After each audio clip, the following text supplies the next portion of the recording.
1979 fut une grande année dans la société québécoise. De un, le salaire minimum passait à 3,47 $. Les Nordiques arrivaient à la Ligue nationale de hockey. René Lévesque se mariait avec Corinne Côté. Et Gloria Estefan sortait sa musique « I will survive ». Et la la la la la. Et aussi, en 1979, c'était la naissance de l'Association régionale de soccer de Laval. Ça fait 40 ans. 40 ans. J'étais même pas né.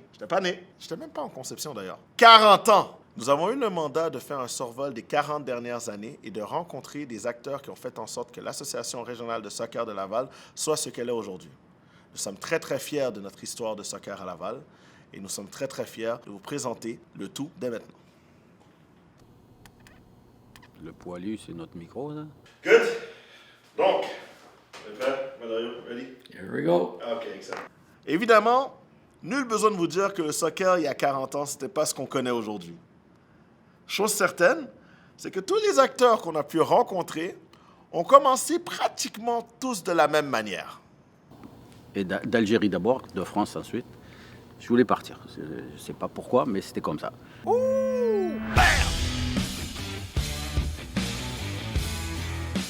Mon plus vieux voulait jouer au hockey. J'ai dit à mon épouse, je vais aller voir à l'aréna comment ça se déroule. Je suis revenu découragé, bataille dans les estrades, bataille sur le terrain. Ouh!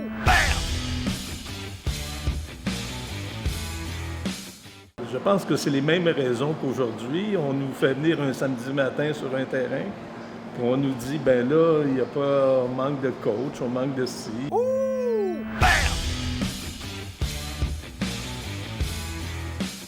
Ben, comme tout le monde, je pense, en étant parent d'un jeune qui veut jouer au soccer.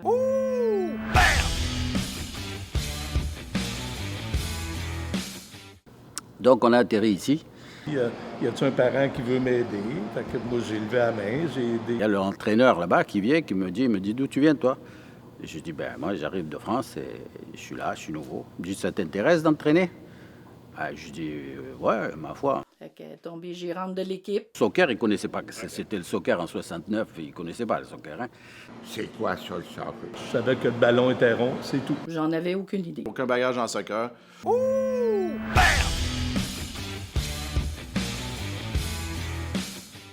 J'ai créé Fabrose avec 2 ou 3 autres personnes en 71. On était un des premiers clubs francophones. Ce qui est arrivé, j'étais sur le bord de la ligne, puis j'ai fait une remarque positive à une personne à côté de moi, ne sachant pas que c'était le président. Ils m'ont rappelé une deuxième, troisième, quatrième fois. Et je disais tout le temps non, non, non. Jusqu'au jour où ça a cogné à la porte, puis il y avait un sac de ballons avec l'équipement qui était là, puis la liste de joueurs était là. J'aimerais ça que vous veniez mettre en application ce que vous avez suggéré. On me disait tout le temps, si t'es pas content, au lieu de chialer, implique-toi. Fait que là, j'ai été directeur de catégorie, ensuite directeur de la publicité, devenu vice-président. Comme le président démissionné, je suis devenu président pour 20 ans. J'ai démissionné en février 2002. Et depuis ce temps-là, je suis encore au CA comme secrétaire responsable des arbitres hommes à tout faire. Moi, j'ai commencé en 80, les Étoiles de l'Est, 80 à 2019. Mieux pas le compter. J'ai commencé comme joueur au club de soccer Étoile de l'Est.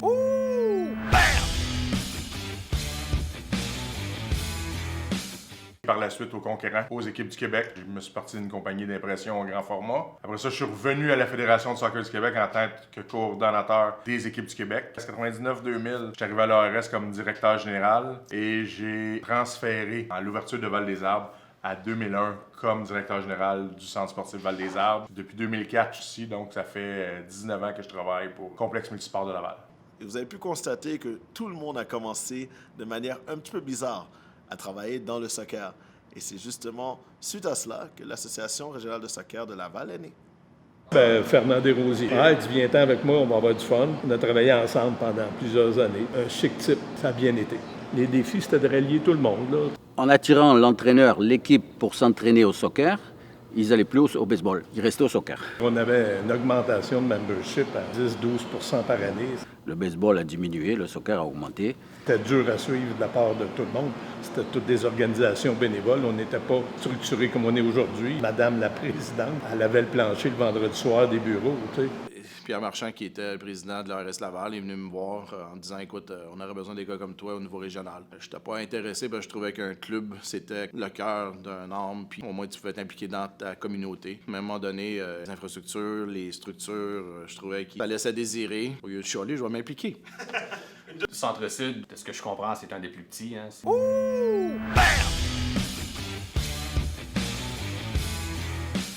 Puis si je me rappelle bien, c'était un club qui n'était pas nécessairement incroyable dans le classement, dans tous les différents âges. De notre côté, par contre, notre age group, on était assez fort. Il y avait beaucoup de rivalité entre les clubs. Tu le dis et j'ai des frissons. Ouais. Pour nous autres, là, c'était Barcelone-Real Madrid. Mais ce qui est intéressant avec nos rivaux, là, c'est que non seulement c'est une très bonne équipe, à mon avis, il y avait plus de talent naturel à Montreuil. Puis quand on jouait, c'était toujours des matchs serrés. Une fois c'est Montreuil, une fois c'est Centre-Sud. C'est vraiment du back and forth, c'était incroyable. En dehors du monde de foot, mes meilleurs amis jouaient tous à Montreuil. Je voulais jouer avec mes amis. Je me rappelle avoir parlé à mes parents, puis j'avais dit I want to play at Montreuil. My parents didn't care. I didn't realize the impact that it had until I played the first game for Montreuil against Centre-Sud. Là, j'arrive à mon premier match à Montreuil, puis on joue contre Centre-Sud. Là. Mon vieux coach ne veut même pas me regarder dans la face. And I get to the field that I'm walking on, and all of a sudden I realize, man, this is a lot more serious than I thought. Les parents à Centre-Sud me détestent. Je suis comme Luis Figo quand il a quitté Barcelone pour aller jouer à Madrid. Puis je me rappelle le premier match à Montreuil. On a gagné 2-1, je me rappelle. Puis j'avais marqué le but gagnant. Puis c'est pas une histoire fabriquée pour les caméras. Puis on a fait notre célébration ensemble, on a dansé ensemble. Pour la petite histoire, j'ai marqué l'autre but, mais ça, c'est pour la petite histoire. Ouais, bon, OK, whatever. L'avantage de la l'Est Laval, c'est une région, une ville. Ici, on négocie avec une seule entité. Gérante de l'année en 2001. Puis là, ben, il y a M. Pierre Marchand, qui au gala de la Fédé m'a approché. Il a dit comment je trouvais ça, les conquérants, puis tout ça. Puis j'ai énuméré toutes les choses que je trouvais qui allaient pas bien. Et puis là, c'est là que je me suis fait accrocher sans le savoir. Il m'a dit, ben viens à la réunion le prochain. J'ai tombé sur le CE et le CA de la région comme directrice des communications. Okay. Au fur et à mesure qu'on rencontrait les différents acteurs, il y a un nom qui revenait très très souvent. Et cette personne a certainement marqué l'histoire du soccer à sa façon. Mon père a dit « Out, il faut sortir de la maison ».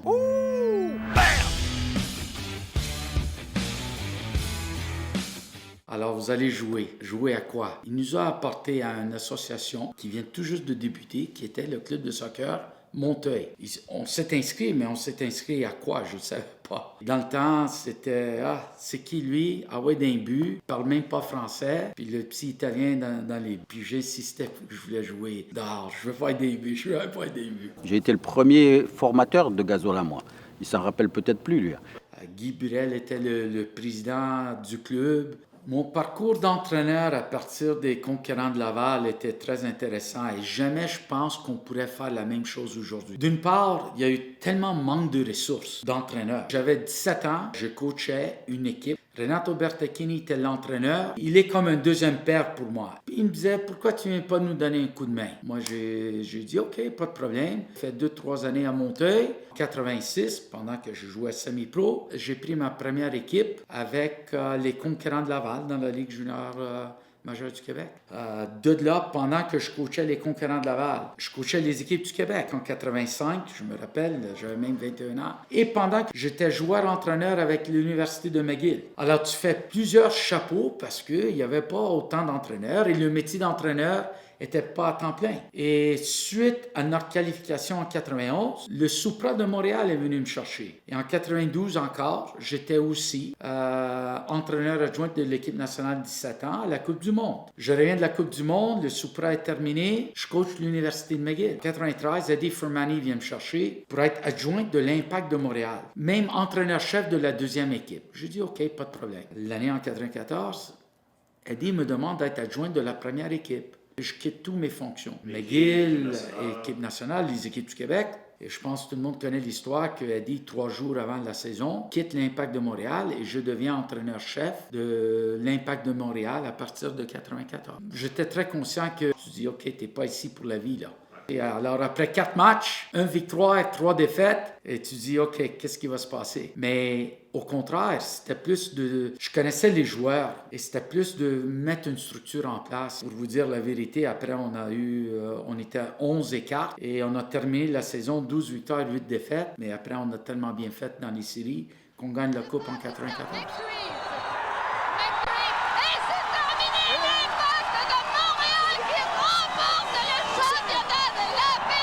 J'ai fait, je pense, 4 ans comme directeur technique à Laval. Le club de soccer Monteuil, dans le temps, a compris qu'il fallait avoir un directeur technique à temps plein. Et j'ai fait 5 ans avec Monteuil.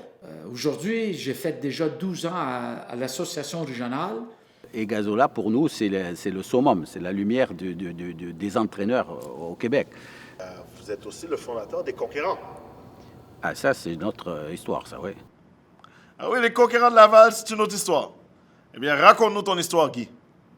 Bien, il y avait déjà une ligue élite, et moi, ça me fâchait, ça. Je voulais que nos jeunes de Laval soient dans cette ligue-là. Ça fait que j'ai été voir tous les clubs, et je leur ai dit, voilà, on va faire les Conquérants. Vous allez me donner de l'argent, et on va faire une équipe pour la première année de 18 ans. Et ça a rouspété pas mal, dont Paul Marentette qui ne voulait pas. Je leur demandais $300.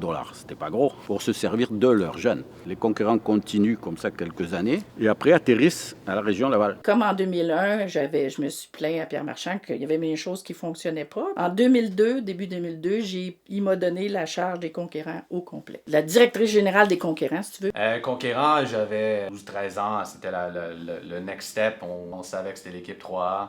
Mais en plus, quand tu as 12-13 ans puis tu joues depuis que tu as 5 ans, tu commences à savoir c'est qui les meilleurs joueurs. It's like a combination of all the best players in Laval. Puis on se connaissait, on s'est jamais parlé parce qu'on était adversaires. Puis pour la première fois, on était sur le même terrain ensemble avec le même jersey.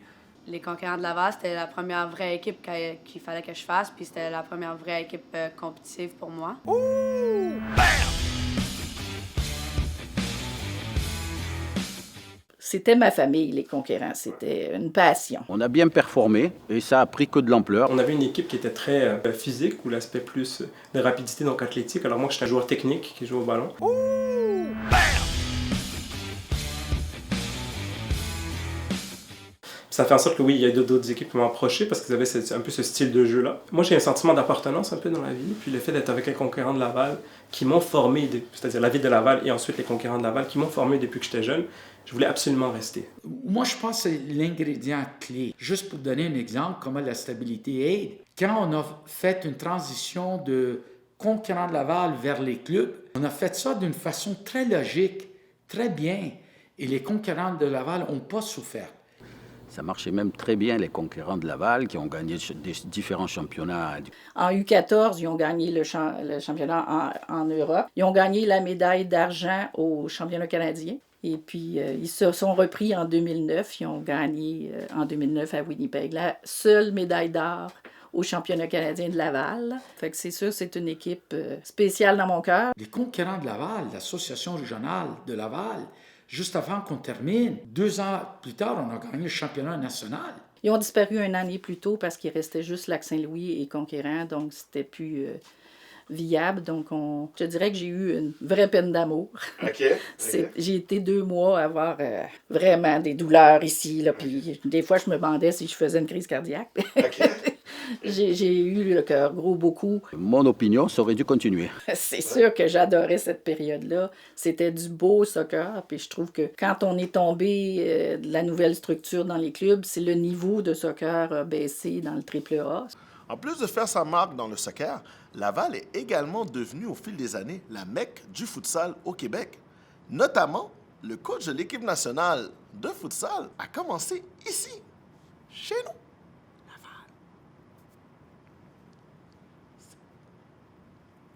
J'ai commencé à coacher ici. Ouh! Bam!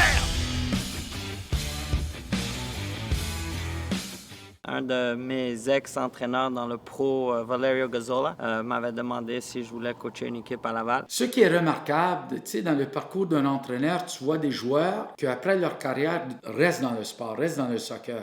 Il aime remettre les joueurs dans une autre position. Peut-être qu'il a vu quelque chose dans moi, que j'étais prêt à faire un saut dans le coaching. Kit, c'est incroyable. Il faut aller avant l'Impact de Montréal. Vous saviez, Kit était un très, très jeune joueur. Je le connaissais quand il avait 10 ans, quand il avait 12 ans. C'était un joueur impeccable, incroyable. On a toujours eu une très bonne relation, même s'il m'a coupé 2 fois de l'Impact. Et dans le temps, Kit, malheureusement, je devais ne pas le garder parce qu'à mon avis, il fallait changer l'effectif. Sachant fort bien aussi que Kit était quand même un très bon joueur. Je ne savais pas s'il était tout à fait prêt ou non pour l'Impact à ce moment-là, parce que notre premier rôle, c'est de gagner des matchs. J'étais très, très bon techniquement. My work ethic n'était pas le meilleur. Très technique. Alors, pour moi, je sortais de tout ce que je voulais. Je pouvais mettre le ballon où que je voulais. Mais une fois que je devais courir, une fois que je devais faire du gym, c'était pas mon fort. Ça, je l'ai compris beaucoup plus tard dans ma carrière. Mais il aurait pu aussi complètement être amer et jamais comprendre le métier d'un entraîneur. Comprendre les raisons aussi pourquoi que ma carrière était pas aussi longue que j'ai espéré. C'est ce type de caractère qu'on recherche dans un athlète ou dans un individu, où est-ce que lui a compris, même à ce moment-là, c'était rien de personnel. Et c'est quand même incroyable comment les choses tournent. Aujourd'hui, on travaille ensemble, il fait sa licence A, il est entraîneur de l'équipe nationale de futsal, il est un leader dans le sport, il est un leader avec un club, il a tellement de compétences. Quelque part en 1995, un groupe de personnes a eu une idée folle qui allait changer le cours de l'histoire et la progression du soccer à Laval. Moi, j'ai commencé à jouer, on faisait d'autres choses l'hiver. Après ça, on a commencé à jouer en gymnase. On a commencé à jouer, on jouait au Soccer Expo, un soccer avec les bandes. On avait tout le temps la misère un peu à avoir nos dates. C'était un peu compliqué parce que c'était pas notre building. Que Pierre Marchand a une idée maintenant de génie. Regarde, on va le prendre, nous autres, pour faire du soccer. Il m'a dit, le tennis Val-des-Arbres est libre, on part une ligue de soccer cet hiver. J'ai regardé, j'ai dit, on est au mois d'août. On a ouvert au mois d'octobre, on a parti notre première ligue de soccer. Fait que c'est là qu'on a décollé. Donc c'est là que le soccer vraiment intérieur est parti. D'un bloop de cerveau de Pierre qui a dit, on ouvre un centre soccer intérieur, on va plus au Sport Expo. Mais le complexe était déjà dans les plans. Pierre avait déjà l'idée dans les années mi-90, 94, 95, de faire un centre intérieur. Val-des-Arbres a juste accéléré l'idée d'en avoir un, mais a jamais mis de côté le projet d'avoir Bois-de-Boulogne. Il était le rassembleur, justement, de ce projet. En tant qu'individu, des fois, on ne peut pas réussir tout seul. Fait que là, j'ai dit, OK, on va ramasser 10 $ par membre pendant 5 ans pour ramasser de l'argent, parce qu'on voulait prouver à la ville qu'on était intéressé et qu'on est prêt à mettre de l'argent, puis on a mis des efforts. Je n'ai jamais été un locataire, fait que on a décidé de construire. En 2008, 4 ans après, on a rajouté le Dôme. Donc, on est devenu avec ça le plus gros centre intérieur au Québec, puis je pense même au Canada en surface, avec 9 surfaces de location. Je pense que l'organisme, l'entité, peut être fier de dire que l'entité a pu doter la ville de Laval d'installations calibre international. On est quand même un centre d'entraînement FIFA. Aussitôt que tu as des infrastructures, des installations, tout peut être mis en place. Formation des joueurs, des entraîneurs. Tu peux t'entraîner l'hiver avec des installations de qualité. C'est énorme, ça change tout. Dans l'illustre histoire du soccer à Laval, il ne faut pas croire que le semi-pro est arrivé en 2012 avec la première ligue de soccer du Québec. Laval était déjà un précurseur en ayant une équipe semi-pro, non seulement au niveau masculin, mais aussi au niveau féminin pendant au moins 10 ans. J'ai dit, c'est fini, l'année prochaine, il faut que les filles jouent avec les filles. Pierre était beaucoup, toute sa carrière, Pierre a passé du côté féminin. Plus de filles avec les gars, ça ne tient pas la route, ça ne marche pas. Il n'y avait pas de haut niveau au Québec à ce moment-là. Fait qu'on a, avec la W-League puis les comètes filles, on aura offert un haut niveau. C'était bien, il y avait une ambiance de 200-300 personnes qui venaient au match. Je pense que dans le temps, les médias, social media, c'était pas grand comme que c'est aujourd'hui. Est-ce qu'il y aurait plus de succès aujourd'hui? Je pense que oui. Pour le joueur, pour un athlète, un jeune qui veut continuer, qui veut jouer au plus haut niveau, qui sort d'un club comme l'Impact, puis tu vas là pour continuer ta carrière, je pense que c'était un bon tremplin. Puis pour moi, ça m'a aidé dans ma carrière. Fait qu'on a utilisé un créneau, un fanbase féminin qui nous suivait, puis qui nous a permis de vivre pendant 10 ans. Même chose au niveau des commandites. Quand tu arrivais, tu disais que c'était du soccer féminin. C'était évolutif, c'était nouveau. Fait que tu pouvais avoir un créneau de commanditaires qui voulaient suivre le soccer féminin. Puis, quand tu arrives et tu dis, ben le membership de la fédération, c'est plus de 40% du mot féminin, la commandite elle voit que c'est un créneau à utiliser. Donc, on a surfé sur ça pendant plusieurs années. Dans ce temps-là, moi et Pierre, on était des one-man shows. Puis c'est parce que la Ligue a disparu qu'il n'y a plus de comètes. Parce que peut-être qu'encore aujourd'hui, il y aurait des comètes dans la nouvelle WSP. Puis après ça, ben, j'ai des chums qui ont dit « Bon, on va rajouter les gars. » Mais je pense que ça a été une erreur, celle-là. C'était un bon niveau. Il y avait des bons joueurs, il y avait des ex-joueurs pros qui étaient un peu plus vieux qui jouaient dans cette ligue. C'était bien organisé. Les personnes qui l'ont lancé dans ce temps-là, ils avaient bien fait pour le temps. Est-ce que maintenant, ça pourrait marcher de la même façon? Du tout. Maintenant, avec la Ligue semi-pro, une équipe comme ça verrait peut-être jamais le jour du niveau masculin. Un élément important a fait en sorte que l'ARS Laval est ce qu'elle est depuis les 40 dernières années et qui va continuer à perdurer de cette manière. Et c'est principalement l'implication des bénévoles. Je ne devrais pas dire ça. C'est qu'il y a trop de gens payés maintenant dans le soccer. Pourquoi le monde dit la meilleure gérante ever? Je sais pas. C'est parce que j'ai géré les conquérants comme une maman puis une grande famille. Il faut que tu aies beaucoup de respect pour tes bénévoles. Souci de tout organiser puis de bien dorloter mon monde, là. Moi, je dis les bénévoles, c'est la base. C'est ça qui fait fonctionner. Montrer aux gérants conquérants qu'il fallait qu'ils s'occupent de tout et que l'entraîneur devait s'occuper seulement du technique, d'aller faire des bons entraînements, puis des bons matchs, puis qu'il n'y ait pas à s'occuper de rien d'autre. Fait que pour moi, la gérante, ça devait être celle qui faisait tout le reste, là. Même à traîner les ballons s'il faut, puis les gourdes d'eau, puis voir à ce que tout est là. Il y a moyen de faire évoluer le soccer tout en étant un bénévole, parce que le monde préconise le fait que mais j'ai pas beaucoup de temps à donner. Mais c'est 1 heure, mais moi je les prends, puis on fait avancer, on fait évoluer le soccer par rapport à ça. Des bénévoles, des vrais bénévoles, la base.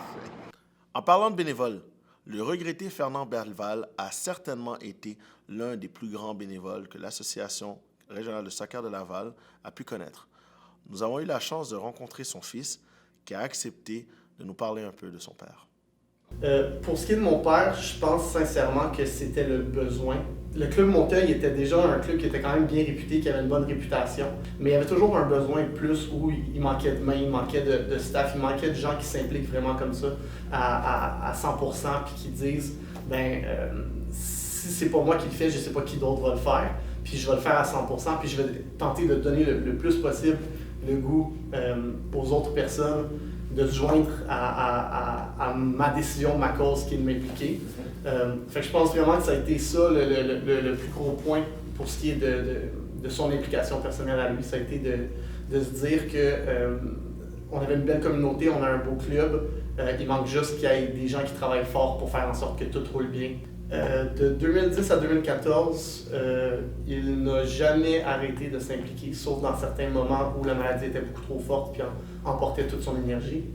Mon père est décédé à l'hiver 2014 et à l'automne 2014, mon père était encore présent sur les terrains à faire du bénévolat pour des ligues de soccer récréative. Comme superviseur ou du moins comme personne qui était comme support là, pour des petites ligues. De manière honnête, je pense que je ne pourrais jamais en faire autant que lui en effet. De donner jusqu'à 30-40 heures semaine en plus du travail à temps plein, je pense que ça nécessite un don de soi et une capacité à abattre le travail qui est hors de l'ordinaire. Au cours des dernières années, l'Association régionale de soccer de Laval, par le bienfait de l'implication des clubs, ont non seulement formé des joueurs de soccer, mais ont formé également des individus qui ont pu faire leur place dans leur société grâce au soccer. C'est la famille, hein. Mon père, il est gros fan de foot, c'est ma mère qui est italienne, donc que ça soit un gros tournoi international de foot, des batailles entre le Portugal et l'Italie, ou que ça soit mon père qui me raconte des histoires de mon grand-père qui écoute Benfica à la télé dans les années 50, les années 60 avec Eusebio, c'est là que la passion, d'où il sort. Je pense que c'était toujours dans moi. J'étais jeune, j'étais très active. J'ai tombé en amour avec ma première pratique, c'était Lausanne Park, Montreuil. Donc, si on commence avec le soccer, mon cheminement, c'était donc Conquérant de Laval. J'ai fait partie également des équipes du Québec. J'ai joué un peu en France, à Bordeaux. J'ai eu la chance, en fait, d'évoluer quelques temps là-bas. C'est sûr que moi, mon objectif, c'était également de revenir ici puis continuer le soccer, mais également dans ma carrière académique. I was a very flashy attacker. Je me rappelle, à 5 ans, je vais au parc Montmorency puis je marque 3 buts. On a gagné 2-1, j'ai marqué les 3 buts. Un joueur complètement fou. Quand je marquais, je faisais des somersaults, je faisais ma célébration tout le temps. Je voulais le spotlight, je voulais l'attention. Être en équipe, avoir cet aspect compétitif, mais cet aspect familial aussi, que les Conquérants de Laval m'ont apporté, ça a été énorme pour moi. Beaucoup de gens me disent comment tu combines les deux. Moi, je pense que c'est un peu l'inverse. Si j'avais pas eu le soccer, j'aurais pas pu continuer dans l'aspect académique que j'ai eu. Puis je le pense sincèrement. Puis de là, ça a parti une carrière incroyable que je pense que personne pensait que j'allais avoir sauf moi. Je voulais être dans le sport, mais plus particulièrement dans le foot. I was very picky about what job I wanted. I'm picky because it's difficult for me to motivate myself for something I don't believe in. I was applying to places where I wanted to work instead of places that wanted to hire me. And one of the places I wanted to work, c'était l'Impact de Montréal. Je me rappelle, j'ai envoyé un courriel directement au directeur des ventes. J'avais 21 ans, je sortais de l'école. Puis j'ai dit, écoute, je sais pas, I don't know if you're hiring, I don't know what the situation is, but I know I can help you. Je sors de l'école, j'ai un background, oui, dans le business, mais aussi dans le foot. Je peux combiner ces expertises. Une entrevue, puis je me rappelle, dans un one-on-one, il m'a même dit, écoute, dans 5 ans, tu te vois où? Je sais pas si c'était la bonne réponse ou non, mais j'ai dit, I want to be in your chair. Puis écoute, 5 ans plus tard, j'étais dans sa chaise. Women's soccer is huge in Germany. Newspapers follow it, the whole city follows it. There's thousands and thousands of people who know the results, if you scored, your name, where you're from. They know your whole story. They know that I'm a girl from Laval who came all the way to Germany. Je vais essayer de vulgariser ça le mieux possible, mais ce que je faisais en fait à l'époque, c'est que j'utilisais des cellules souches qu'on peut retrouver dans la moelle osseuse, donc dans l'os des rats, pour créer en fait des neurones, recréer des cellules nerveuses qui contenaient une certaine molécule qui est importante pour la maladie de Parkinson, qui s'appelle la dopamine. Puis ensuite de ça, on les injectait, ces neurones-là, recréés à partir des cellules souches, donc qui ne viennent pas du cerveau, mais de la moelle osseuse. Puis on les injectait dans la région qui était nécessaire pour essayer de traiter la maladie de Parkinson. Puis ça a été des résultats assez intéressants. Tu as littéralement découvert des avancées pour le remède du Parkinson. Oui, il y a eu des avancées dans la maladie de Parkinson, en effet. Le degré est difficile à évaluer. Ouais. À chaque année, la MLS compare tous les représentants un peu. Ils ont un classement de ventes partout dans la ligue. J'étais premier. Donc, j'ai passé une saison complète à Arsenal. J'ai a full Premier League season, a full Champions League season, a run to the quarterfinal, and a pretty incredible year with Arsene Wenger as coach. And non, c'était quelque chose, c'était une expérience incroyable. If it wasn't for the fact that it's related to a passion that exists in my blood for 30 years, then I don't know how I would do it. J'ai eu des grands coachs dans ma vie. Si on parle de Laval, quelqu'un comme Valerio Gazzola, il m'a vraiment donné des leçons que they were in the back of my head, and I was remembering, I remember Valerio telling me this, or I remember Valerio yelling at me for this, you know? Le MIT, Massachusetts Institute of Technology, ont nommé un astéroïde en mon nom, comme un peu une genre de récompense ou un genre d'honneur. I would like to say that I made history by becoming one of the guys who ended up in the sports business world, and he's a sales director. But the reality is that I marked history in Laval because I went from Centre-Sud to Montaigne. That's just the reality of that. L'implication des différents acteurs que nous avons rencontrés n'est pas encore terminée au Soccer à Laval. Mais voici quelques souvenirs, mais surtout la manière qu'ils voudraient qu'on se rappelle d'eux.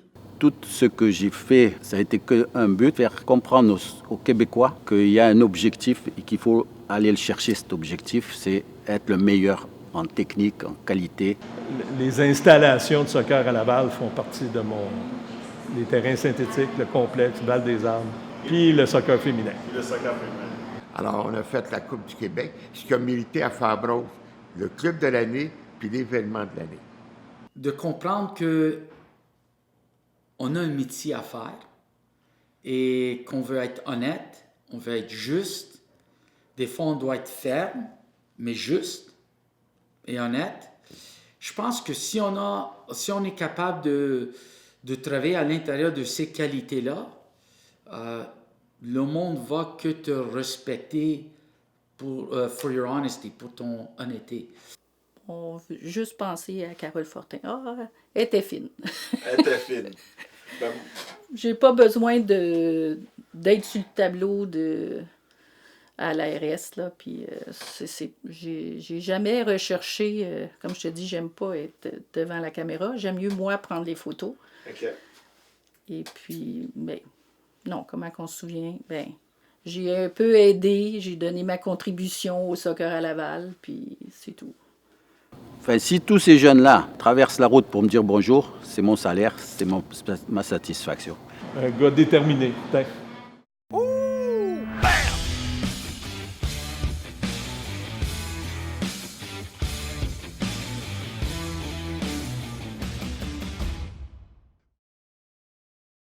Il manque un peu quelque chose à la fin. Je voyais le soccer comme un sport. La formation des entraîneurs. Laval, si tu vois le nombre d'entraîneurs licence A, licence B nationale, des entraîneurs qui sont maintenant des leaders à l'intérieur des clubs de Laval, je pense que l'association régionale a quand même bien encadré pour faire avancer justement des individus qui, par la suite, travaillent dans la formation des joueurs. Et c'est ça le but ultime. Comme quoi, des fois, notre jugement n'est pas toujours exact. On amène notre soccer à un niveau très professionnel. Personnellement, moi, je pense que j'en ai pour un autre 15 ans. Je sais que je vais m'impliquer parce que pour moi, c'est pas un travail. C'est un plaisir, c'est une passion. Ah, moi, je savais quand j'avais 7 ans, là. Moi, je savais, j'étais comme tout le monde passait pas, là. I was like, I'm being pros, like people. Passion never dies, man. Parce que j'ai géré les conquérants comme une mère de famille avec ses enfants, comme une grande famille. But I think when I scored my first goal, that's when it hit me that, you know, I practiced that goal at Lausanne Park when I was like 8. Et je disais, il faut qu'au Québec, il faut qu'on arrive. Tout à fait. Et je pense qu'on n'y est pas loin là. You don't realize how privileged you are until you take a step back and basically do an interview like this. Honnête et juste, compétent.